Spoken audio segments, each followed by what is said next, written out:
Okay, so continuing on my mind-body problem, it's a little series of videos. I did a previous video.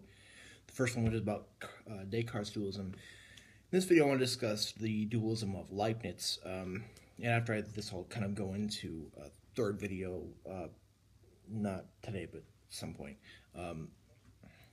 which is kind of going to be an introduction to the mind-body problem as it is today, and as it has been in the last 20 years. So, I guess, like I said in the last video, a dualism is the philosophy of mind that believes that there is not only just a body, but there is a mind or a soul or a spirit, if you will. Hegel would call it a spirit. Leibniz, in his monadology, kind of is his most famous work, in which he kind of rolls out his philosophy of mind, kind of revolving around monads. I have a video which is about Leibniz's monadology in my Modern Philosophy to Kant playlist. So if you want like a more in-depth thing, I think in my personal opinion, I'm going to explain this not near as good as I explained Leibniz's monadology as I did it in that video, in the video where I discussed his monadology in kind of a whole. But I still want to explain it in a less good way. It's the way I'm going to explain it is correct. It's just not as detailed and not as well said as I said it then. Basically, Descartes, as I discussed, believed he kind of argued in his sixth meditation of a thing called real distinction, which means that mind and body are two separate things. Where when you encounter a person, that it so happens to be the case that the mind and the body are interacting and are together. However, they are two separate things where at one point they could become and will become separate. Leibniz's dualism is very, very different in that he did not believe in any sort of kind of mind-body interaction. There was none for Leibniz. So what is a monad? A monad is basically a non-extended mind being. I guess that's, again, I explained it way better in that video I made last year. It's like a monad is mind material, but it's not extended. It's basically like Descartes' mind. Descartes' idea of mind. It's a non-extended thing that can't be sensed and doesn't take up space. A monad is basically something that is a being of it is the basically his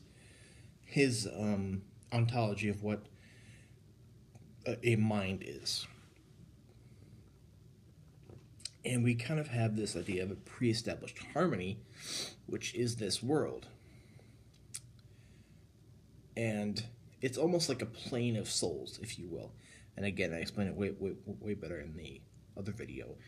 We have kind of, in a way, this plane of souls that is this world, where no being is really extended at all. No monad is extended. There's no extension in Leibniz's world.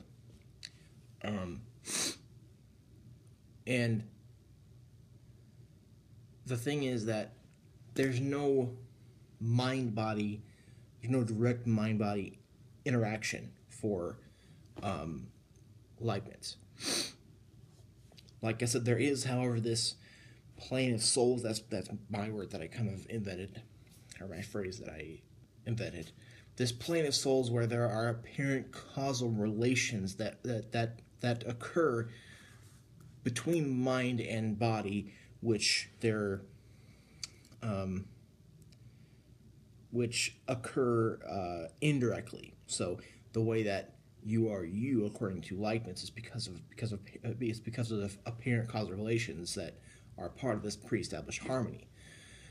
Descartes and Leibniz both, had a god that was a part of this world. They both were dualists that had a view of a view of a god in their philosophy. Leibniz's discourse on metaphysics goes way more into little theological things. So that's kind of more what Leibniz's dualism is. That's kind of harder to explain than Descartes'. The monadology is not as easily read as Descartes' meditations, I would say.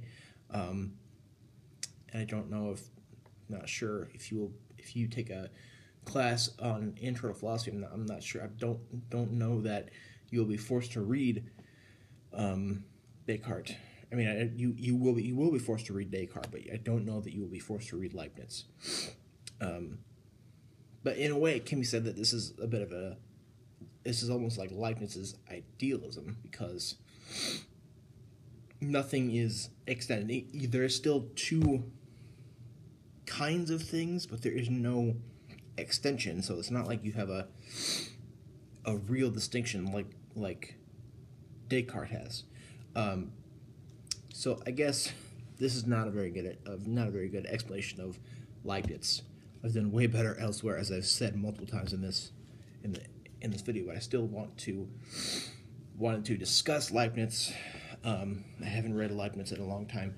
Still wanted to discuss him because of the importance of understanding, modern philosophy, or the philosophy of mind that occurred in modern philosophy, in order to kind of in order to get the philosophy of mind that I'm going to be discussing here, that is of present day or within the last 20 years or so.